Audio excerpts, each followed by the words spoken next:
죽은 자는 말이 없다. 이런 아주 당연하고도 그리고 확실한 말이 있습니다. 죽은 자는 말이 없다. 죽었으니 말을 하지 못하는 거죠. 당연한 말이지만 여기에는 많은 것을 내포하고 있습니다. 살아 있어야 한다는 그런 말이죠. 죽으면 어떤 말도 할 수가 없습니다. 이제 그 보도를 통해서 이렇게 보게 됩니다만은 억울하다, 또 뭐하다, 어째서 이렇게 해서 스스로 이제 목숨을 끊는 그런 분들이 있습니다. 그런데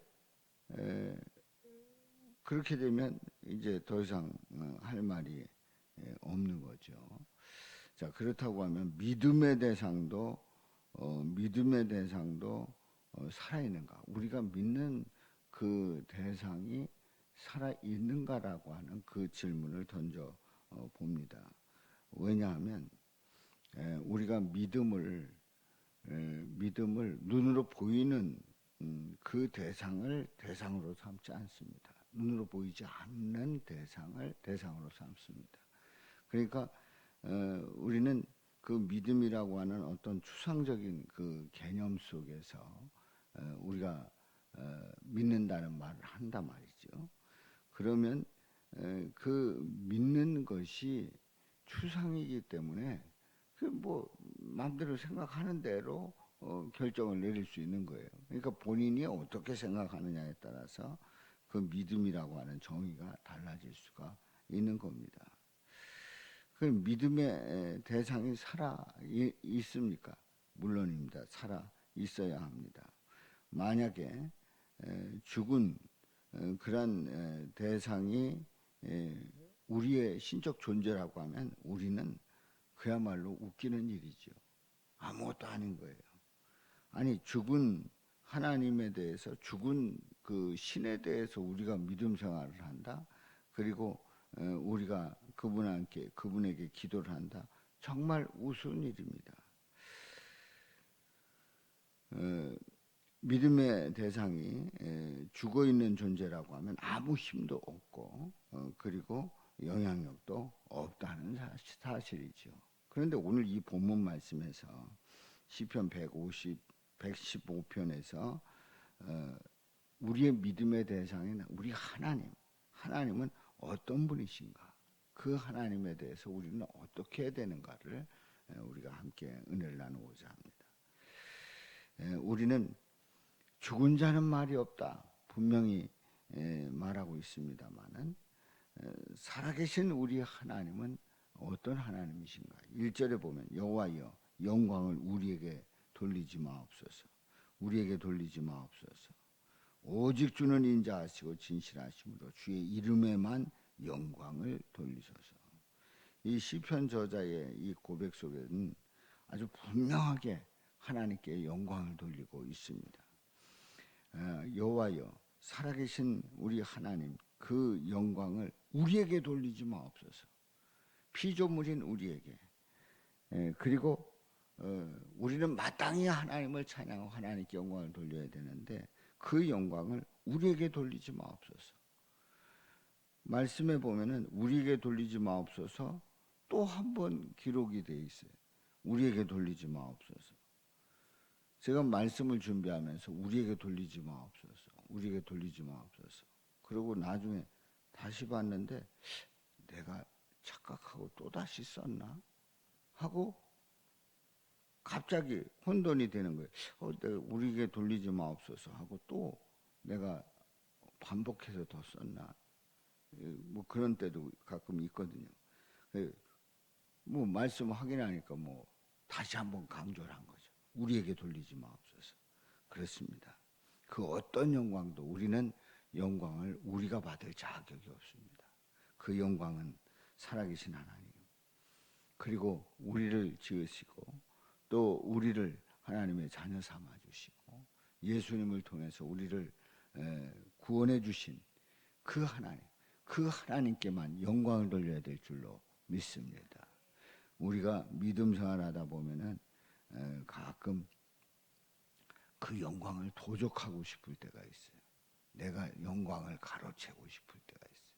그래도 난데 내가 능력 있는데, 내가 기도했는데, 내가 힘이 있는데, 내가 그래도 잘했는데 등등의 이유를 통해 가지고 그 영광을 나도 모르게 내가 그거에 대해서 이 영광을 가로채고 있구나, 이걸 인식하면 모르는데 인식하지 못할 어느 이상한 그런 마음이 들어서 그 영광을 다 가로채고 나를 인정하지 않으면 섭섭하고 성질나는 그런 어리석은 때가 있단 말이죠.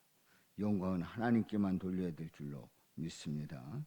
2절에 보면 어찌하여 문나라가 그들의 하나님이에요. 이제 어디 있느냐 말하게 하리이까. 문나라가 하나님이 이제 어디 있느냐 그렇게 말한다. 하나님 보여달라. 어디 있냐? 하나님이 살아계시다면 중동에 전쟁이 일어날 리가 있느냐? 사람들이 죽을 리가 있느냐?